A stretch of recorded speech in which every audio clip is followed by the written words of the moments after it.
20h à Conakry, bonsoir, bienvenue à tous, les titres de l'édition. La ministre du Commerce a effectué une visite de terrain ce samedi dans certains magasins de stock de la capitale.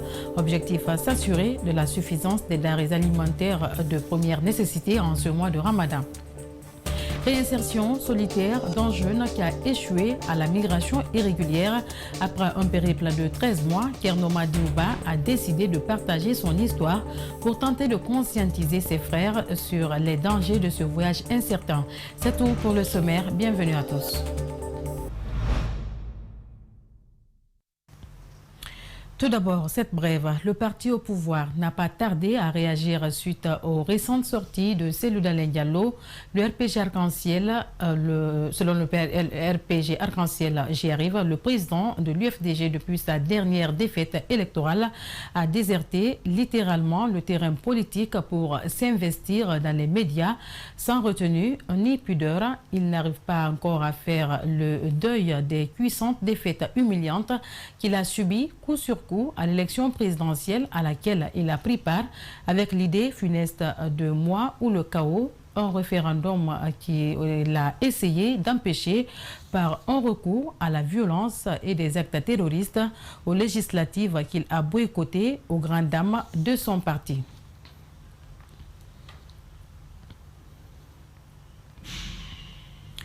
Toujours dans le chapitre politique, ce samedi est la journée mondiale des prisonniers politiques. Alors l'ambassadeur de la paix plaide en faveur de ceux de la Guinée. Il exhorte le chef de l'État en ce mois saint de Ramadan d'agir afin de permettre à ces derniers de terminer le Ramadan auprès des siens. Et la Guériba Diaby est au micro d'Antoinette Dédé Onivogui et Amara Alexila. Que tout bon croyant doit se donner entre nous le cœur, car Dieu ne voit pas l'habillement, Dieu ne voit pas les bonnes paroles, Dieu ne voit pas, c'est l'action du cœur, ce que nous faisons et ce que nous traduisons avec notre acte, c'est ce que Dieu prend. Et je veux dire par là que nous devons, nous les Guinéens, apprendre à nous se pardonner, à dialoguer. Nous devons être tous les jours autour des tables, dans la famille, dans les mosquées, dans les bureaux, dans les palais, n'importe où les Guinéens se trouvent, à l'intérieur du pays comme à l'extérieur du pays. C'est le moment de pardon. Un mort et 4 enfants hospitalisés, c'est le bilan de ce qui pourrait être appelé intoxication alimentaire, car les victimes auraient mangé une boîte de corned-beef du nom d'Oderiche. Le drame a eu lieu au quartier Bessia Kondebouni dans la commune de Matoto. Même si pour le moment l'état des enfants est stable, les autorités guinéennes interdisent la consommation de cette boîte de conserve. Le compte rendu de Justin Leno et Ibrahima Souri Kamara rendu en studio par Alceni Baré. Le drame remonte au mercredi 14 avril 2021. Il était 4 h du matin ce jour-là, quand la victime et sa famille se sont réveillés pour manger, en vue de préparer la journée du Ramadan. Ils ont d'abord pris de l'eau chaude, puis une boîte de conserve mélangée à la mayonnaise, sauf qu'il ne fallait pas. Et le papa plus 4 autres enfants ont mangé le corned-beef. Le papa a partagé le corned-beef qu'il a mis dans le pain et il a mangé avec ses 4 autres enfants. Pour nous, c'est la boîte de conserve, là, de corned-beef de marque Oderich, qui est à la base du décès du papa et du malaise des autres enfants. Le service du contrôle qualité s'est saisi du dossier. Il apporte des précisions. Et c'est l'objet même d'ailleurs de notre visite ce matin. Nous avons identifié le stock existant. Il y a 54 cartons qui existent. Donc le stock sera mis sous scellé. Une notification de saisie conservatoire sera faite. Des prélèvements seront faits pour des fins d'analyse afin de s'assurer est-ce que le produit est de bonne qualité. Et ce qu'il faut rappeler, les produits d'origine animale, n'est-ce pas, ne relèvent pas de l'Office national de contrôle de qualité, mais plutôt des services vétérinaires de l'élevage. Mais dans l'esprit de solidarité, parce que tous ces services-là concourent à la protection des consommateurs. Donc nous œuvrons activement pour cela afin vraiment de trouver une solution à ce problème. Le problème provoque déjà de multiples réactions, notamment sur les réseaux sociaux. Avant toute chose, de mettre la main sur le produit, de l'analyser, mais aussi de demander à travers l'association des consommateurs que nous sommes, de faire en sorte qu'on puisse informer nos consommateurs qui s'abstiennent momentanément de consommer ce produit avant d'avoir les analyses. À l'hôpital Ignace Dine, où le corps a été évacué, nous avons été interdits de rencontrer les médecins légistes par le directeur général. Néanmoins, un proche de la victime nous a appris que l'autopsie n'est possible qu'à Dakar, et cela aux frais de la famille du défunt. À date, les autorités ont interdit la consommation de la boîte de conserve eau de riche jusqu'à la fin des enquêtes.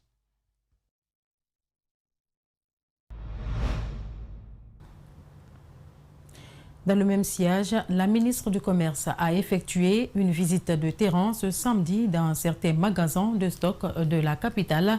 Objectif, s'assurer de la suffisance des denrées alimentaires de première nécessité. En ce mois de Ramadan, Mariam Kamara compte ainsi collaborer avec les importateurs grossistes pour approvisionner la population en produits de consommation. Justin Leno et Brahmasuri Souma. La ministre du Commerce, en compagnie de sa délégation, sillonne les magasins de stock de denrées de première nécessité de la capitale. Avec le service de contrôle qualité, Mariam Kamara veut s'assurer qu'il y a bien des stocks en quantité suffisante, pouvant largement contribuer à l'approvisionnement de la population. Féliciter Madame la ministre et son équipe parce qu'elle a pris le temps encore une fois de se déplacer pour venir voir d'elle-même, n'est-ce pas, cette situation concernant les denrées de première nécessité très importante pour nous les consommateurs. Est-ce que le stock importé est suffisant pour nourrir nos populations? Je constate que oui. Après les entretiens que Madame la ministre et son équipe ont eu avec l'importateur d'ici et certains régulateurs, on peut avoir bon espoir que c'est le cas. À travers cette tournée, la ministre vérifie également la qualité des produits alimentaires. Mariam Kamara souhaite aussi tisser des relations entre son département et les importateurs grossistes. L'Union des consommateurs de Guinée se réjouit. Les produits sont entreposés comme il faut. Côté qualité, à travers effectivement l'ONCQ, on n'a pas trop à craindre de ce côté-là. Les importateurs grossistes sont satisfaits. C'est le cas de ces jeunes hommes qui importent par an environ 6 bateaux remplis de produits de consommation pour le bien-être des Guinéens. Ma première politique, je pense toujours à la population. C'est vrai, je fais ça pour me faire de l'argent. Je pense beaucoup à la population. Vous pouvez demander partout, je suis le moins cher dans le marché. Mes prix varient entre 250 à 253 000. Donc les marges sont petites, mais je fais un gros mouvement et je gagne sur le turnover.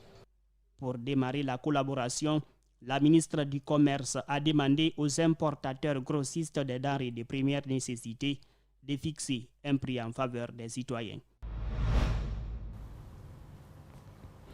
Autre actualité de cette édition, dans le récent Conseil des ministres, Gabriel Curtis a prononcé sa communication bimestrielle sur les avancées sur le Millennium Challenge Corporation, un dispositif d'appui à la bonne gouvernance, de lutte contre la pauvreté et de développement du capital humain initié par le département d'État américain. Face à cette sortie du ministre Mamadou Sadio Baldé et Alseni Kamara ont rencontré Alpha Oumar Taran Diallo. Pour vous, suivez. Le chasseur a failli tirer sur le gibier, n'agrémente pas la sauce de madame à la maison dit l'adage. Nous aurions souhaité que le ministre nous dise, je cite, « Nous avons failli perdre le montant que de dire on a failli l'obtenir », déclare le président de l'ADER.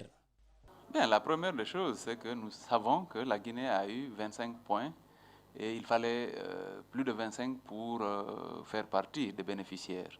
La question qu'on pose au ministre, qu'est-ce qui a fait que la Guinée n'a pas eu au-delà? C'est une enveloppe importante pour un pays qui est dans le besoin. En attendant la réponse claire du ministre en charge des investissements et des partenariats publics-privés, le président de l'ADR sait que le gouvernement n'est pas un bon exemple. La gouvernance actuelle, du point de vue politique, du point de vue droits humains, tout ce qu'il y a comme violation à répétition des droits de l'homme, c'est tout cela fait que notre pays va être sanctionné par les pays vertueux, ceux qui sont respectueux de la démocratie et des droits de l'homme. Nous avons des institutions qui sont au service d'un individu, au lieu que ce soit des individus au service de ces institutions au bénéfice des populations.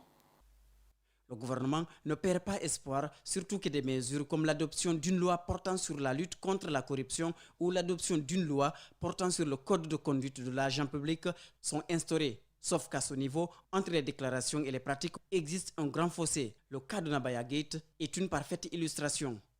Un gouvernement qui a soutenu une ministre qui a été épinglée. Et vous avez vu, la solidarité est allée jusqu'à produire un communiqué. Et la même ministre a été reconduite dans le gouvernement. Il y a une fronde au sein même du parti au pouvoir pour dénoncer sa reconduction. Malgré tout, elle est encore au gouvernement. Vous voulez que les discours là soient efficaces? Le gouvernement accuse les ONG locales et internationales d'avoir trop chargé l'État près des partenaires. Tarandialo rétorque que les dénonciations de la corruption par le président lui-même en dit long sur le niveau de la mauvaise gouvernance en Guinée. Je vous le disais au sommaire, réinsertion solitaire d'un jeune qui a échoué à la migration irrégulière. Après un périple de 13 mois, Kerno Madiouba a décidé de partager son histoire pour tenter de conscientiser ses frères sur les dangers de ce voyage incertain. Il a déjà repris ses études universitaires et compte sur les médias pour faire passer son message. Le reportage de Mamoudou Boulere Diallo. Son histoire paraît banale, mais elle pèse lourd dans son cœur. Ce jeune a passé 2 mois en train de chercher à contacter Espace TV pour raconter son vécu. Comme tous les jeunes, j'ai pris cette route. Je suis sorti pour, à la recherche d'une vie meilleure en fait. Donc quand je suis sorti, je voulais quitter cette galère, cette misère. Et aussi les promesses des parents qui m'ont dit d'avoir le bac. Après, ils vont m'aider à sortir. Et ce n'était pas le cas, donc j'ai décidé un bon matin de prendre la route et sortir. Avec 2 millions de francs guinéens comme argent de poche, Kerno Madiouba n'avait aucune idée de ce qui l'attendait dans le désert. Il ne va pas franchir le Mali avec sa prévision. Et même de là, si tu n'es pas trop malin, il y a des arnaqueurs. Ils vont te dire il y a une route là qui mène jusque même en Espagne. Vous voyez. Et c'est de là ils m'ont soutiré 100 000 francs CFA. Vous voyez, c'est de là où la moitié de mon argent est presque parti. Vous voyez. Maintenant, quand j'ai déposé les 100 000, ils m'ont donné un ticket. Et le ticket, ça menait jusqu'à Tombouctou seulement. Et maintenant, je suis arrivé à Tombouctou, je les appelle, ils ne décrochent plus. Vous voyez. Et maintenant, l'argent qui me restait là-bas, il fallait encore que je paye le transport. Le transport de là-bas encore jusqu'à la prochaine ville était un peu cher. À chaque blocus, le jeune contacte ses parents et ces derniers lui viennent en aide. Le processus a duré longtemps et le migrant a pu survivre du calvaire au Niger et a été stoppé à l'entrée du Maroc avec ses amis. Avec toutes ces difficultés, il est obligé de rentrer au pays. Donc vous êtes obligé de vous familiariser avec les gens, vous ouvrir à eux, mais sans pour autant leur montrer ce côté obscur. Parce que si tu leur racontes ça, non seulement ils ne vont pas te croire parce qu'ils n'ont pas vécu. Donc c'est obligé, tu laisses ça de côté, mais tu te familiarises avec les gens. Mais au fond de toi, il n'y a que toi qui garde ces remords et tout. Tu peux que leur expliquer une infime partie, mais ils ne vont pas tout comprendre en fait.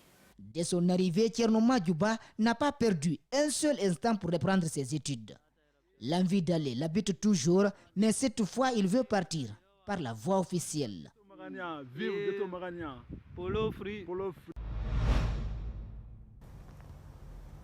Vous le savez, depuis lundi dernier, les huissiers de justice ont déclenché une grève illimitée sur toute l'étendue du territoire national. La cause de cette grève est la non-exécution des décisions de justice. Selon le président des huissiers de justice, leurs revendications portent sur la facilitation de l'exécution des décisions de justice qui sont souvent bloquées par une mesure qu'il appelle réquisition, qui est une forme d'acte que le parquet délivre. Mohamed Valek Touré, Mohamed Alousseni Camara pour le reportage. C'est depuis lundi 12 avril que les huissiers de justice sont en grève générale et illimitée sur toute l'étendue du territoire national. Ce débrayage, nous dit-on, fait suite à la non-exécution des décisions de justice. Selon le président des huissiers de Guinée, Ce mot d'ordre de grève a été lancé après qu'une interdiction d'accorder des réquisitions leur a été signifiée par le procureur de la République. Pour Maître Sori Daouda Kamara, ces réquisitions sont des actes qui autorisent les forces de l'ordre, notamment la police et la gendarmerie, à prêter leur concours aux exécutions forcées des décisions de justice. Les motifs sont le fait que depuis plusieurs mois, Monsieur le procureur général, près la cour d'appel de Conakry, seul signataire des réquisitions qui mettent en mouvement la force publique, ne les signe plus.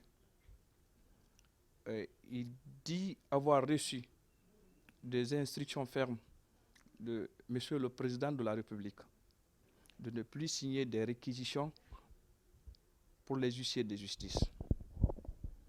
Pour un départ, il s'agissait des affaires relatives au déguerpissement et expulsion. Mais présentement, tout ce qui est réquisition, il ne les signe pas. Selon le président des huissiers, c'est une interdiction formelle qui a été donnée au procureur général près de la cour d'appel de Conakry. Il met les autorités du pays en garde sur l'effectivité de la grève.